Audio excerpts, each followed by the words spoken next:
Hallelujah. Good morning po sa ating lahat. Nandito na po tayo muli para po sa ating mensahe para sa araw na ito. At kung naalala po ninyo last week, meron po kasi nimulang serye or series po para sa atin. Ang sabi ko po sa serye natin is we will end 2020 strong and we will begin 2021 stronger. Amen po ba? Sino po nagre-receive niyan? Tatapusin natin ang taon na to ng hindi matamlay, hindi malungkot, hindi mahina, kundi tatapusin natin ang taon to ng malakas kahit sa kabila ng maraming pagsubok, mga pandemya, mga bagyo o kung ano pa mang naranasan man natin ngayong taong ito. Pero tatapusin natin to ng malakas at tulong ng Panginoon at tayo ay magsisimula ng isang bagong taon ng mas malakas pa, lalong-lalo na para sa ating mga simbahan, sa ating mga gawain para sa Panginoon. Amen po ba? Lalo na sa mga leaders natin dyan.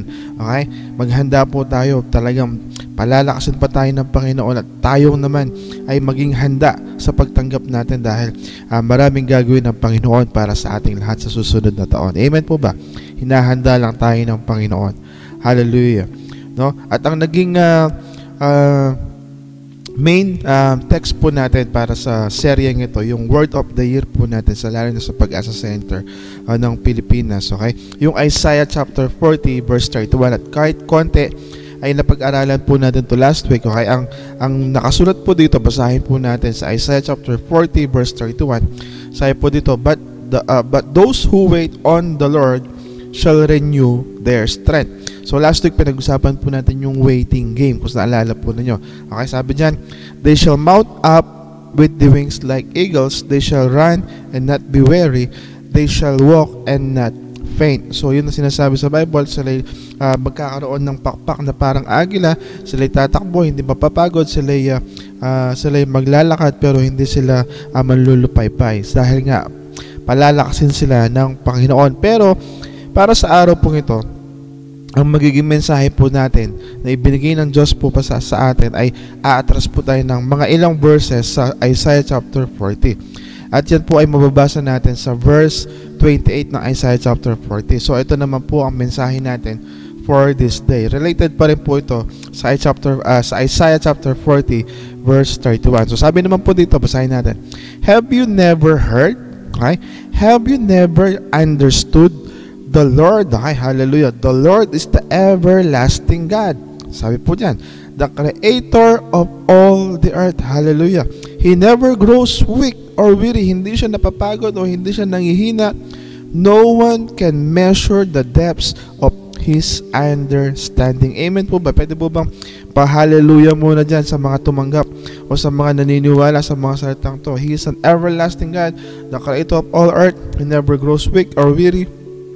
No one can measure the depths of His understanding. Pero pansinin po ninyo sa verse na ito, yung unang dalawang tanong na nandyan. Sabi dyan, have you never heard? Have you never understood? Yan po ang magiging mensahe natin at yan ang title ko para sa araw na ito. Have you never heard? Have you never understood? Ang ibig sabihin yan, hindi mo ba narinig? Hindi mo ba nalalaman o naunawaan na ating Diyos? Sige, basahin po natin, okay, sa Tagalog ang Isaiah chapter 40 verse 28. Sabi diyan, basahin po natin. Hindi nyo ba alam? Okay? Hindi nyo ba narinig na ang Panginoon ay walang hanggang Diyos na lumikha ng buong mundo? Hindi siya napapagod o nanghihina at walang nakakaarok ng kanyang isipan. Hallelujah. Ang tindi po niyan. Amen. So, tanungin ko po kayo, alam nyo ba? Okay? Narinig nyo na ba ang mga bagay na ito? I think alam natin to. I think narinig na natin ito. Pero sa bahagi pong ito ng Isaiah chapter 40, bakit itinanong ni Isaiah sa mga Israelita ang mga bagay na ito? Where talagang alam naman po nila na talagang narinig na rin nila na ang Diyos ang lumikha ng mundo at alam nila ang kapangyarihan ng Diyos. Bakit kaya po naitanong ito ni Isaiah sa kanila? Okay? Yan po yung magiging pag-aaralan natin. Because kagaya po nung last week na pinag-aralan natin, merong weakness ang isang tao.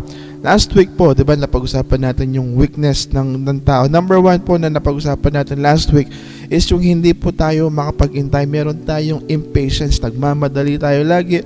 Hindi natin, di ba, meron akong binigay na 3 puntos. Hindi natin mahintay ang sagot ng Panginoon, hindi natin mahintay ang pangako ng Panginoon, at hindi natin mahintay ang Panginoon.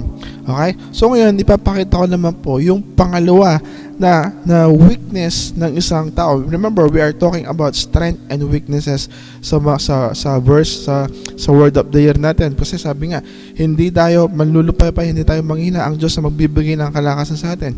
Pero dapat ma-pinpoint natin ano ba yung mga kahinaan natin. So number 1 dyan is being impatient. Yun nga, yung last week na napag-usapan natin. At sabi ko nga, tayo matutong maghintay, magtiwala, manampalataya sa ginagawa ng Panginoon, that we believe that God is in control. Number 1 key yan sa paghihintay sa Panginoon. We trust God sa kanyang mga plano. Amen po ba? Hindi tayo magmamadali. So ngayon, ito naman ang problema natin. Second weakness ng isang tao. Okay? We hear but we don't listen. Ayan po, no, nakalagay dyan. We hear but we don't listen. Nakakarinig tayo pero hindi natin talaga pinapakinggan. Gets mo ba yun? Naririnig natin pero hindi natin pinapakinggan. Ganun po ang nagiging problema ng maraming tao. Kagaya po ngayon, marahil, I don't know, ayaw po magsalita ng hindi maganda. But maybe there are someone or there are some people that can hear me but are not really listening to me or to the word of God that I am speaking right now.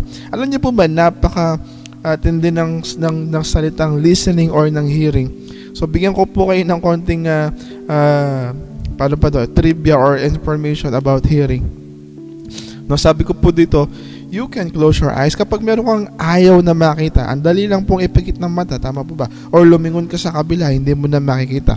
Or kapag ayaw mo na mamatikman ng isang bagay, ang dali lang po, you can close your mouth, okay? You can cover your nose pag ayaw mo maamoy ang isang bagay. Pero sa pagdating sa pakikinig, ang hirap na hindi marinig ng isang bagay. Okay? At ang hirap ng alisin ang isang bagay na narinig mo na. Guess nyo po ba sinasabi ko? Bigyan ko po kayo ng konting information about hearing or listening. Alam niyo po ba, sabi sa science, because I am a nurse, okay, gagamitin ko po yung kaalaman ko sa pagiging nurse. The last sense from the 5 senses, remember we have 5 senses, okay? The sense of touch, the sense of sight, na smell, hearing, and taste, yung po yung mga senses natin. Sabi sa pag-aaral, sabi sa medicine, okay, ang pinakahuling nawawalang sense from the 5 senses is the sense of hearing. Alam niyo po ba, sabi sa pag-aaral po ito yung daw pong taong comatose, hindi yan nakakakita, hindi yan nakakaamoy, hindi yan nakakalasa. Pero kahit comatose yan, sabi po nila, siya pa rin ay nakakarinig. Bakit? Kasi nga po, sabi ko, yung tenga, lagi po yung open, okay? Hindi mo yan pwedeng, hindi yan kusang nagsasara, okay? Wala pong kayang gumawa niyan, magsasara. Kahit magsara yan, maririnig mo pa rin. Kahit takpan mo to, kahit dalawa na yung takpan mo, minsan maririnig mo pa rin. At mahirap po talaga, kailangan sobrang matindi yung noise, tinatawag na noise cancellation, para hindi mo marinig ang isang bagay. Because maybe there's something important about listening, kaya dinesign ng Panginoon ang mga tenga natin to become like this, so we can always listen. Gets po ba? Or we can always hear something. Di ba kapag natutulog ka, pag ginising ka, di ba, ang sense ng pandinig mo, hindi naman po natutulog ang pandinig mo. Okay? Madali kang gisingin dahil dahil ang pandinig mo ay lagi pa rin nakabukas.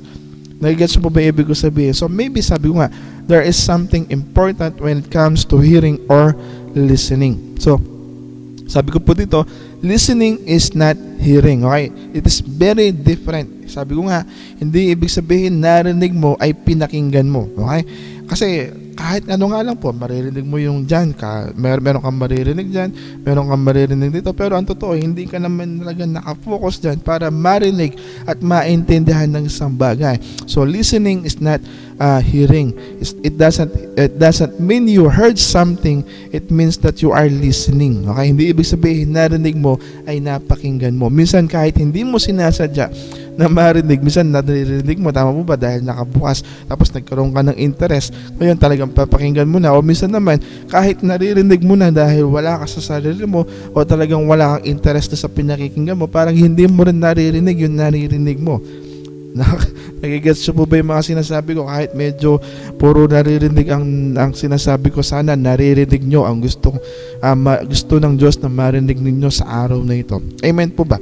Meron lang pong isang quote na napakaganda na na-discover ko. Sabi po ni Larry King, I remind myself every morning, nothing I say this day, okay? Wala sa mga sasabihin ko ngayong araw na ito will teach me anything na matututo ako. So if I am going to learn, sabi dito, so kung gusto kong matuto, I must do it by listening. So kailangan kong itong gawin sa pamamagitan ng pakikinig. Ang pagsasalita, hindi ka matututo, pero kung makikinig ka, ay matututo ka. Mas maganda pong nakikinig kesa nagsasalita. Even in the Bible, it is written sa Santiago or sa James chapter 1 verse 19, sabi po dito, ay mga kapatid, kung minamahal, unawain ninyo ito. Ay, napakaganda po nito. Maging alisto kayo sa pakikinig, okay? Maging alisto sa pakikinig, okay? Tapos sabi dyan, at dahan-dahan sa pagsasalita, at huwag agad magagalit. Diba? Ganun. Kasi minsan ng tao, hindi pa man narinig yung buong kwento, hindi pa man narinig yung buong istorya, ayan, na, tapos magagalit na. So, the key, okay, ang key sa mga bagay na ito is listening. Ang pakikinig. Kaya nga sabi, maging alisto. Minsan kasi, nakikinig tayo pero hindi alisto. So, meron kang mga details na hindi naunawaan o nalalagpasan, kaya yung kwentong narinig mo nag-iiba. Halimbawa po sa mga chismoso at sa mga chismosa. Okay? Ayan po kasi yung mga yan, nakikinig lang yan. Ano? So, hindi pa man kumpleto yung kwento o hindi man nila naintindihan yung buong kwento, i-chismis sa iba. Kaya pagdating sa kabila, iba na yung kwento. Nagets nyo po ba? Dahil hindi sila naging alisto sa pakikinig, naging padalos-dalos sila sa kanilang pakikinig at yun, mabilisan silang nagsalita. Okay? Gusto po ba sinasabi ko? So, we must learn to listen. Be quick to listen, but slow to anger and slow to talking. Dahan-dahan sa pagsasalita. Amen po ba? Sana may natututunan po kayo at sana hindi po mabilis ang pagsasalita ko. Hallelujah. Pero anyway, sana naiintindihan nyo pa rin po yung mga sinasabi ko o sinasabi ng Diyos sa atin sa araw na ito. Amen po ba? No? So, excuse me. This is the question, okay? Kung weakness natin ng listening, ang tanong, why people don't listen? Bakit maraming tao ang hindi nakikinig? Okay? So, I think these are the reason. Number one is they are not interested. The most common reason bakit ang isang tao ay ayaw makinig, napakasimple lang. Kasi hindi siya interesado sa kanyang pakikinggan o sa kanyang pinakikinggan. Gets po ba? So, halimbawa, nagpipreach ako ngayong araw na ito, pero you're not interested, hindi ka talaga makikinig, or you're not even, hindi ka man magta-try na mag-tune in ngayon, hindi ka man talaga, hindi mo man balak manood ngayong araw na ito. Why? Because you are not interested. Pero ikaw, nanonood ngayon, nakikinig ka sa akin, because you are interested sa Word of God na makukuha mo ngayon. Kaya praise the Lord sa buhay mo na interesado ka na matuto at interesado ka sa salita ng Panginoon na matatanggap mo ngayong araw na ito. Hallelujah for that. So, number one reason why people don't listen is because they are not interested. Kasi po ba? Number two, the reason why people don't listen is they do not understand. Ito, isang dahilan. Sa mathematics, lalong-lalo na. Okay? Bakit marami sa subject ng mathematics, bakit maraming estudyante na wala pa man, hindi pa man nagsasalita sa teacher, ayaw na makinig? Or nakikinig naman sila, pero tumitigil sila makinig because number two reason is they don't understand. Hindi nila naintindihan yung pinapakinggan nila because yun nga, yung number one reason maybe because they're not interested. So dahil hindi sila interested, hindi rin nila naunawaan ngayon yung pinakikinggan nila. Gets po ba? Nakuha niyo po ba? Or talagang dahil sobrang hirap ng pinakikinggan nila, ayaw na nilang mapagod, so they don't understand, kaya hindi na sila nakikinig. Amen? And number 3, reason. Okay? Because they are busy. Okay? People don't listen sometimes kasi masyado silang busy, marami silang masyadong ginagawa. They don't have even time to listen or to hear the word of God or to listen sa mga sasabihin mo. Hindi ka pa man tapos magsalita, aalis na kasi nga busy. Okay? Gagats po ba sinasabi ko? So, these are the 3 reasons at marami pa pong reason, okay? Pero ito po yung mga napili ko to illustrate to us at ito yung mga sa tingin kong makaka-relate tayo. Number 1 nga, we are not interested. Number 2, we don't understand. Or number 3, we are too busy kaya ayaw din nating makinig. Sana po sa araw na ito, yung Sunday, nililibre natin ang sarili natin so we could have time to listen to the Word of God. Amen po ba? At hindi lang po Sunday, syempre everyday, we always free our time. Naglalagay tayo ng libreng oras, hindi kahit busy tayo, pero naglalaga ka ng special na oras para ikaw ay makarinig ng salita ng Panginoon o ikaw ay makapagbasa ng salita ng Panginoon. So sabi ko po dito, tayo as a follower of Christ, okay, tayo mga disciple, tayo mga nanonood ngayon, tayo mga naka-tune in ngayon, okay, we have heard hundreds of messages. Amen po ba?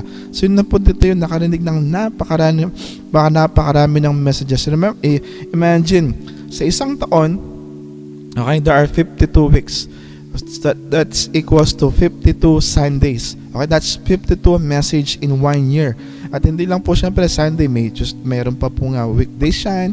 Okay, meron pa prayer meeting yan, meron pa cell group yan. Sabihin na lang natin 3 times a week ka nakakarinig ng Word of God. 3 times a week, yun na lang, sa gawain na lang. Alisin na natin yung personal, doon na lang po muna tayo. 3 times 52, di ba? 160 something na po yan, 68. So imagine 168 messages a year ang naririnig mo, sermons ang naririnig mo. But the question, sabi ko po doon, seems the same. Yung tanong parang pareho pa rin. Okay? Have you never heard? Have you never understood? Parang narinig nyo ba talaga? Naunawaan nyo ba talaga yung mensahe na gustong iparating ng Panginoon sa atin?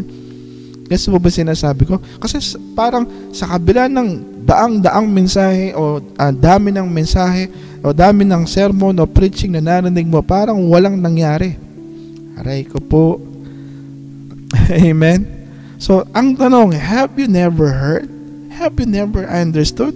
Bakit hanggang ngayon worried ka pa rin sa buhay mo? Bakit hanggang ngayon parang hindi ka pa rin nananampalataya sa Panginoon? Parang bakit hanggang ngayon walang nangyayaring pagbabago sa buhay mo? Hindi ka natatransform, hindi ka nabibless because maybe you don't listen or maybe you don't understand. Kaya nga ang tanong ni Isaiah, have you never heard? Have you never understood? Amen? Sana po nakuha niyo yung main message natin for this day. Okay? Kaya nga ito, no? Meron po na naman akong nilagay na tanong dito so we could understand further yung topic po natin. Why others listen but does not seem to understand? Nakikinig naman sila eh, okay? Bakit yung iba nakikinig naman, okay? Nakinig ng preaching, nag-attend ng Sunday service, nag-attend ng cell group, but does not seem to understand. Pero bakit parang hindi nila maunawaan? Ano ba yung problema? Okay? Number 1 is they easily get distracted. Yung po yung mga problema naman ito. Nandyan sila, present sila, physically present, but absent-minded. Gets po ba yan? No, they are easily distracted. Busy sa cellphone, busy sa Facebook, busy sa kung ano-ano pa man, or kahit hindi po church setting, ang isang tao na kausap mo pero distracted, kahit gaano pa karaming sinabi mo sa bandang huli, sasabihin niya, ano nga kasi ulit yun? Bakit? Masyado siyang distracted eh.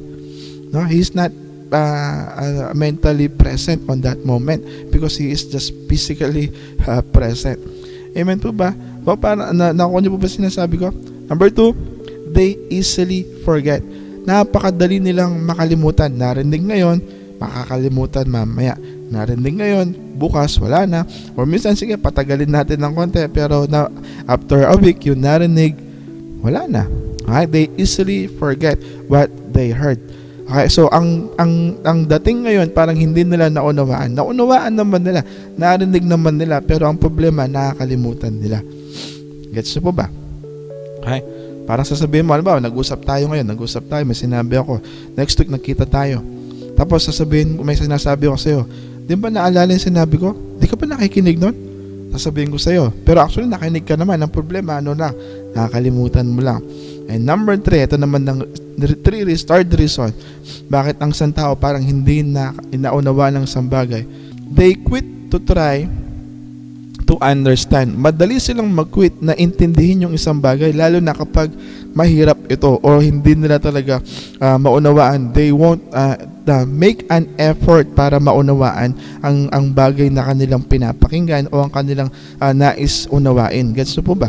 Halimbawa, merong tinuturong mahirap, mawawalan na ng interest kagad dyan. Hindi na nila magta-try na unawain ang isang bagay na itinuturo sa kanila.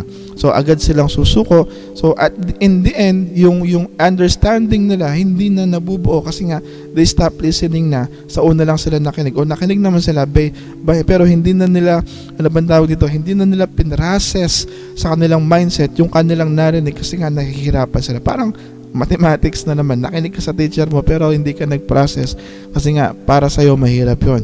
Okay? Pero hindi naman po talaga ganon. We just have to listen lang naman Amen po ba? Sana po may nakukuha tayo. Sana may natututunan tayo. So balikan ko Why others listen but does not seem to understand? Bakit yung iba nakikinig pero parang hindi nila naunawaan? But number 1, easily distracted. Nakikinig pero may ibang ginagawa. Nakikinig pero mandaling ma-distract. Number 2, nakinig naman pero nakalimutan agad. Okay? And number 3, nakinig naman pero ayaw unawain dahil nahihirapan silang unawain ito. So, ano nagiging problema? Sabi ng Bible sa Romans chapter 10 verse 17, ganito kahalaga ang pakikinig. So then, sabi dito, faith comes from hearing. So, faith comes by hearing and hearing by the word of God. Okay? Balikan ko So then, faith comes by hearing and hearing by the word of God. Ito po yung mahalaga kasi kaya ako nga dinidiscuss yung salitang hearing because our faith comes from hearing. So if we don't hear the word of God or if we don't listen to the word of God, how can we build our faith? Paano natin bubuin? Paano darating ang faith sa atin kung hindi tayo makikinig o ayaw nating makinig? Gets nyo po ba? So, kaya nga ang point ngayon, ang pinag-uusapan natin, bakit marami sa atin, yung pinag-uusapan natin, strength and weaknesses, bakit marami sa atin ang nanghihina ang pananampalataya? Because this is the reason. The reason your faith starts growing weaker is because you stop being a hearer. Gets po ba yan? Basahin ko ulit Sabi ko dito, the reason your faith starts growing weaker is because you stop being a hearer. Kaya yung faith mo ngayon ay humihina na kasi tumigil ka ng nakikinig ng salita ng Panginoon. You stop trying to listen or to hear or to understand the word of God. Okay? Hindi ka na nagde-devotion, hindi ka na nagpe-pray, hindi ka na excited sa mga Sunday services, present ka pero hindi ka naman nakikinig, nakasindi lang yung iPad mo, nakasindi lang yung cellphone mo, pero baka nag-aalmusal ka ngayon, baka kumakain ka ngayon, may ibang ginagawa ka ngayon, distracted ka ngayon. So kahit na mukha ka lang present, pero actually you're not actually listening. Naririnig mo lang yung wow, maingay lang yung naririnig mo, but you're not even understanding a single word that is coming from my mouth. Hello? So, doon na magsisimulang maging weak yung pananampalataya ng isang taong tumigil na sa pakikinig. Okay? Because bakit? Sabi ng Romans chapter 10 verse 17, faith comes by hearing the word of God and hearing by the word of God. Okay? So, ang faith talaga po natin, nanggagaling po talaga yan sa pakikinig. I remember one story in the Bible, kwento ko lang po ito ng mabilisan. Yung babaeng tinudugo.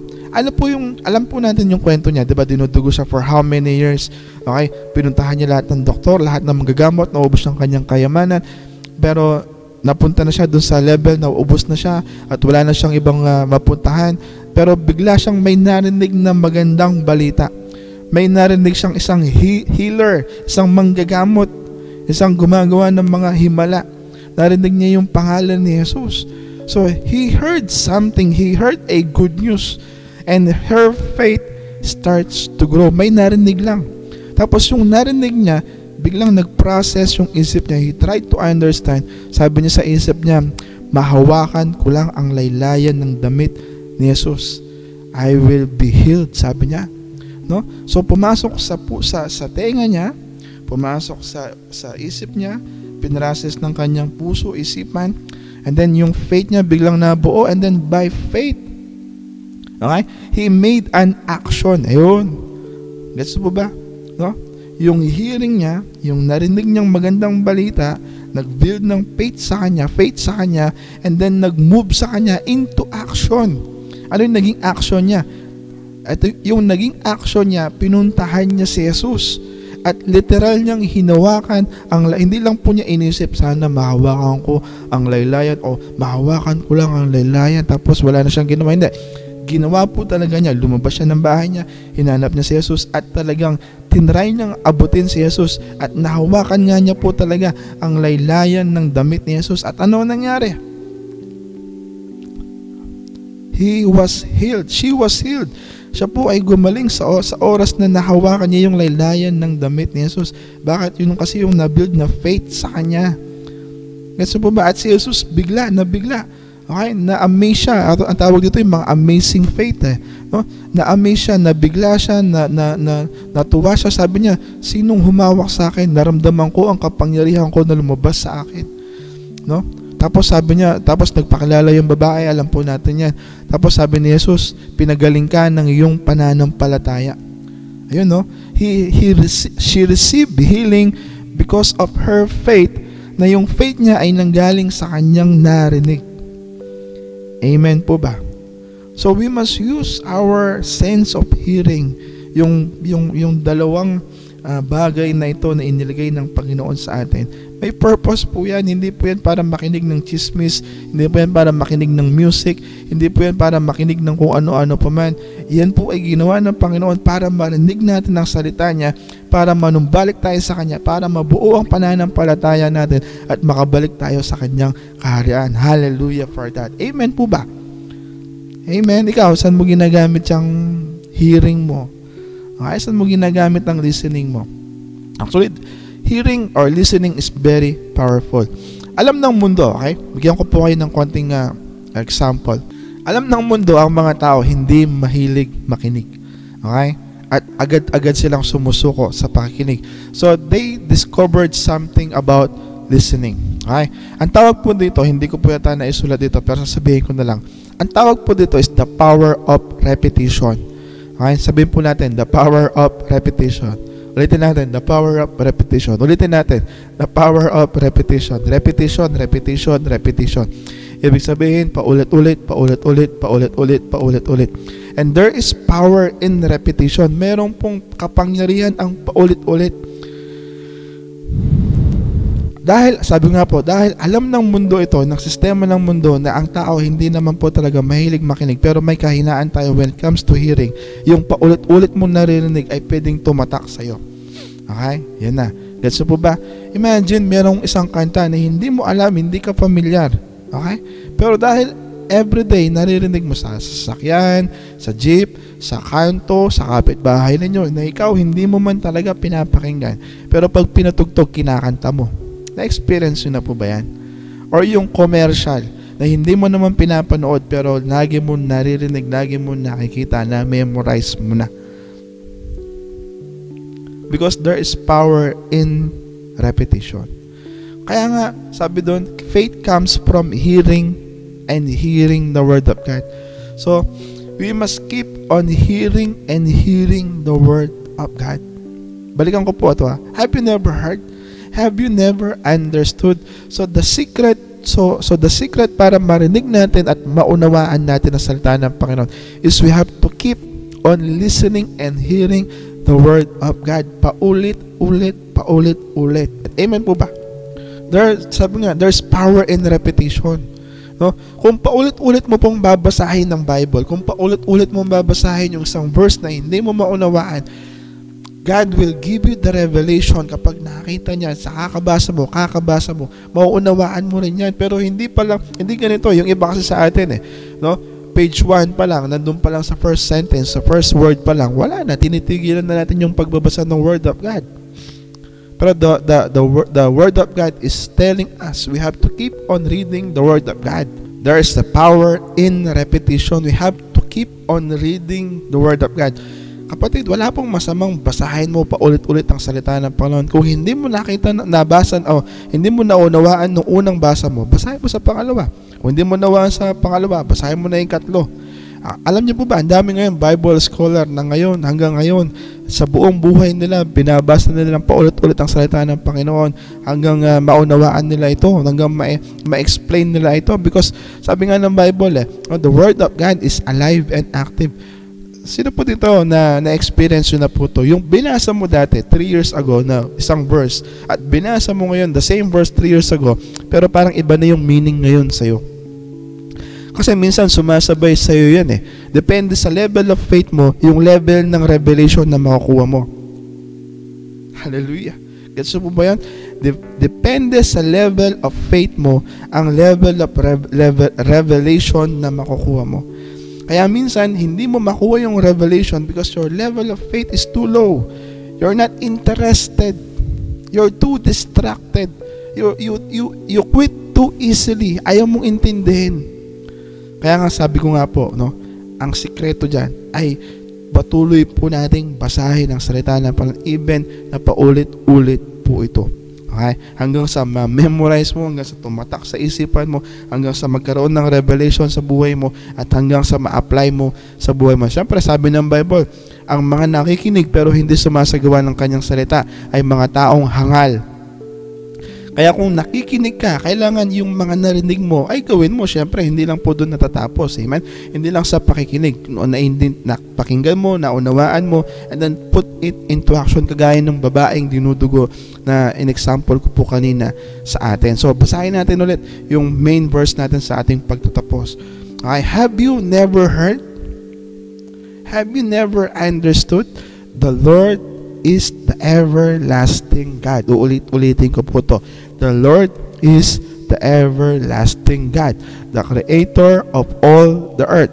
He never grows weak or weary. He never goes weak or weary. Hindi siya nanghihina, hindi siya napapagod. No one can measure the depths of His understanding. Kahit ito mo lang po muna, ulitin mo lang to, it will give you an encouragement na maunawaan mo ang Diyos ay hindi natutulog, ang Diyos ay hindi napapagod, ang Diyos ay hindi po nanghihina. Okay? Sabi po sa verse na susunod, ito napakaganda. Sa verse 29, He gives power to the weak and strength to the powerless. Hallelujah. Sino daw po ang binibigyan niya ng power? Yung mga weak. Sino binibigyan niya ng kalakasan? Yung mga powerless. So, kung ikaw, okay, na weak ka ngayon, nanghihina ka ngayon, maybe dahil sa maraming problema, you are now powerless, okay? But if you just abide, if you just listen to the Word of God, if you hear the Word of God, it will give faith to you, it will give life to you. Ang salita po ng Diyos ay nagbibigay ng buhay, ng kapangyarihan, ng kalakasan sa atin. It will give an encouragement, it will give us hope. Amen. Amen po ba? Sana nakuha po natin ang mensahe ng Panginoon sa araw na ito. Have you never heard? Have you never understood? If ever man na hindi mo pa narinig, if ever man na hindi mo pa naunawaan ngayon, narinig mo na. At sana naunawaan mo na ang Diyos natin ay ang Diyos na makapangyarihan sa lahat. He is the everlasting God. And He will never, He is never weak. He will never grow weary. At siya magbibigay ng kalakasan at kapangyarihan sa iyo. Kung nanghihina ka at nalulupaypay ka, isang lapit mo lang sa Kanya, God will renew your strength. Amen po ba? Siya po ang nagbibigay ng lakas, ng kapangyarihan sa ating mga nanghihina. Amen. So kung ikaw nanghihina ka po ngayon, o ikaw marami kang pinagdaanan ngayong taon na to, hindi lang yung pandemya, talagang naapektuhan ka sa krisis ng buhay, no, you ask God for strength. Okay? Mag-pray ka sa Panginoon, Magbasa ka ng salita niya, kahit paulit-ulit. Kung hindi mo maunawaan, paulit-ulit mo lang. Darating yung time, ipapaunawa ng Panginoon sa iyo yung mga bagay na hindi mo maunawaan. Amen po ba? At sabi ko nga po dito sa panghuli, we must keep hearing the word of God, and we must keep what we heard. No? Sa pagbabasa po natin, syempre hindi lang natin paulit-ulit na babasahin. Yung mga nababasa po natin, dapat iniipon po natin yan. Itinatanim po natin sa puso natin upang ito'y maging mabunga pagdating ng tamang panahon. Ano ang sikreto? Ang sikreto ito lang. Ang sikreto ay babad. Magbabad po tayo sa salita ng Panginoon kahit pa ulit-ulit, repetition. Yun po yung sikreto dyan. Okay? Ang isang pagkain, ang manok, inasal. Ang sikreto para mas malasa ay mas matagal ang pagkababad. So, para mas malasa ang salita ng Panginoon, mas maunawaan mo, magbabad ka sa salita ng Panginoon. Amen po ba? Sana naunawaan po natin ang mensahe ng Panginoon sa atin sa araw na ito. No? Kung hindi nyo po maunawaan, panoorin nyo po ulit itong mga video ito. Repeat. Okay? Nandyan lang po yan sa Facebook natin o sa YouTube natin. Makikita nyo po yan. Just keep on. Ako po personally, kapag nag-aaral po ako ng salita ng Panginoon, hindi na po isahang pakinggan o hindi lang isang basahan kasi hindi ko na po naunawaan agad-agad. So I just have to keep on listening sa mga messages, preachings na pinapakinggan ko, or just keep on reading hanggang sa maunawaan ko po ito. Okay? So sana ganoon din po tayo. Amen po ba? Sana may naunawaan po tayo. So sige po, tayo po lahat ay pumigit, tayo po lahat ay yamuko, tayo po yung manalangin sa ating pagtatapos. Hallelujah. Father God in heaven, patuloy po kaming lumalapit sa inyo. Nawa Lord, sa araw pong ito, natuto po kami Lord, na tunay nga may kapangyarihan Lord ang repetition. Lord, kahit na ulit-ulitin po namin ang salita po nyo, laging merong bagong revelasyon na ibibigay po kayo sa amin. Dahil ang inyong salita ay buhay, ang inyong salita ay makapangyarihan na nagbibigay ng buhay, Panginoon, sa mga nakikinig at nagbabasa nito. Kaya Lord, kami po na talagang gustong matuto, Panginoon, gustong lumapit sa inyo, Lord. Bigyan niyo po kami ng kalakasan, lalo na po sa mga tao nang hihina na lumalapit po sa inyo. Lord, renew our strength, and we just keep on reading your word. Lord, turuan niyo nga po kami na magkaroon ng understanding sa message po ninyo, sa mga word po ninyo, at kayo pong gumabay at magbigay ng pangunawa sa lahat po sa amin, Panginoon. Salamat po sa lahat po ng mga narito, sa lahat po ng mga nakinig, Panginoon, at nawa, Panginoon, maunawaan namin ng lahat ng ito. Ito pong sama-sama namin dalangin sa pangalan ni Jesus. Amen and amen. Maraming po salamat. Good morning sa inyo lahat. God bless. Bye-bye. Langit ang aking nadarama, sa tuwing kapiling ka, ang puso ko'y sumisigla. Kapag sa'yo'y sumasamba, langit ang aking nadarama, sa tuwing kapiling ka, ang puso ko'y sumisigla.